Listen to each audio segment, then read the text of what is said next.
Hey everyone, how can you not at some fundamental level be moved by this? When he climbed that 7,000 feet to climb that mountain crevice, he was able to transpond his first communication.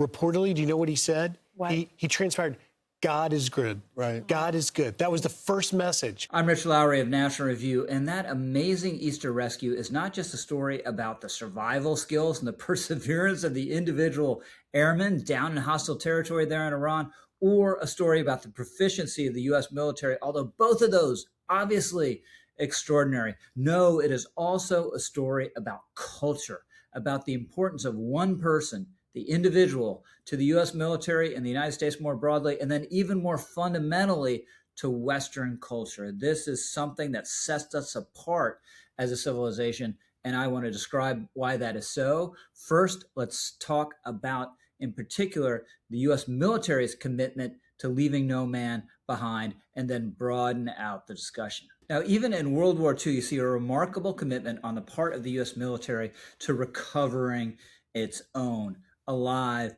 and dead. If you just look at the Pacific Ocean, where you have so many downed pilots, you had these so-called Dumbo missions. Dumbo, of course, flying elephant, big in popular culture at the time, big friendly thing coming to help you through the air. Dumbo flew, Dumbo missions. Dumbo also very easy to understand over the radio. These would be these big flying boats would take huge risks to go and find individual airmen floating in that vast Pacific Ocean. These are slow moving planes under threat, but they would go and try to find these guys no matter what. And this ethic got clearer and stronger expression during the Vietnam War. Here we see No Man Left Behind really crystallizing into a doctrine. We lost something like 10,000 aircraft during the Vietnam War, and we went almost invariably to try to get the pilots back. We'd send these Jolly Green Giant, as they were called, helicopters. These were risky, complex missions, oftentimes costly, not uncontroversial. Some people argued they were too costly, but almost always when it was a question, do we do it or not do it? Do we go after one of our guys and try to save him or not? We almost always did it. One of the most famous missions was called Bat 21. An Air Force navigator in his 50s is shot down. He's in North Vietnam, evades capture for almost 2 weeks. We repeatedly send planes after him to try to find him. Planes are shot down. Guys are lost. But after about 12 days, we get him, which is considered a huge victory, understandably, especially if you are a Westerner. They made a movie about this episode in 1988 called Bat 21. They made a movie about a similar episode in Afghanistan involving a Navy SEAL, and they'll surely make a movie again about this Eastern rescue as well. Now, very notably, what other military really shares this ethic and is totally devoted to it? The Israeli military. The IDF will go to extreme lengths to bring back missing soldiers, prisoners, remains. You see this national commitment in these lopsided prisoner exchanges that the Israeli government will engage in. They get back one soldier, Gilad Shalit, kidnapped years and years ago, and trade more than 1,000 prisoners to get them. Now, it must be said, if other militaries around the world were as proficient as the U.S. and Israeli military are, if they had the kind of air dominance that the U.S. routinely does, maybe they also would undertake these kind of missions, or more of them than they do now. But clearly, there is something fundamentally and uniquely Western at work here. By the way, what is Israel? It's a Western country. It has Western mores. So where does that come from? Well, you see it at the beginning in one of the foundational texts of Western civilization, the Iliad. As we all know, there's this long-running battle between the Greeks and the Trojans. The Greeks have their great temperamental hero Achilles. The Trojans have their hero Hector. They have this climactic battle. Achilles kills Hector. And Achilles is not in a very good mood, right? The opening line of the Iliad is about the rage of Achilles. His anger is so fierce. He drags Hector's body around. This is such an offense, such a disgrace.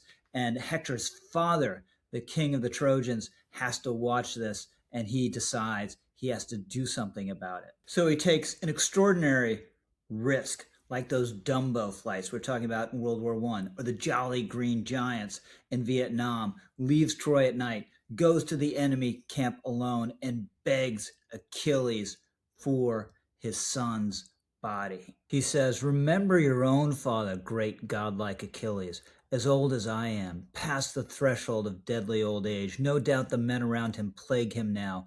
No one there to keep off ruin and destruction, but he at least can rejoice in his heart, hearing you are still alive. And day by day he hopes to see you come home from Troy.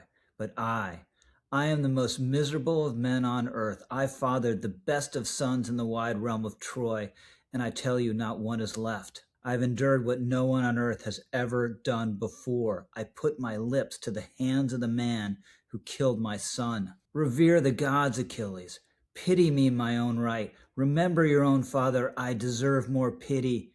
Give me my son." Now that's great and very powerful, but the fact of the matter is that ancient Greece and ancient Rome had an emphasis on the collective. You can see the seeds of individuality there, but the emphasis is on the collective, on the tribe, on the clan. In Rome, it was all about identity and hierarchy. And what happens in the development of Western civilization over time is that breaks down under the influence, most importantly, of Christianity. You get the Apostle Paul, neither Jew nor Greek, neither slave nor free. You see the universalizing tendency there. You get St. Augustine with the emphasis on the inner self and on personal, individual moral responsibility. You get Gregory the Great, the influential 6th century pope, focusing on the care of the individual soul. As the scholar Larry Seidentop points out in his book, Inventing the Individual, these are changes that are happening in the Middle Ages that are driven by Christianity. They're not a product solely of the Enlightenment. In fact, the Enlightenment is a product of Christianity. As I've noted before in these videos, the social scientist Joseph Heinreich has written a great book called The Weirdest People in the World, and he notes also how Christianity, through its rules around marriage, helps undermine clan and tribe and catalyze this individualism that has people moving to cities, has the creation of guilds, university, markets, and all that changes the psychology of the West. We think about people and individuals differently than non-Western societies. And all this inevitably filters down to institutions like the military and marks us off as different. Good luck if you're left alone somewhere as a member of the Russian military or the Chinese military. For them, the individual doesn't matter as much. It's the collective that matters. And in these non-Western societies we're dealing with in the Middle East,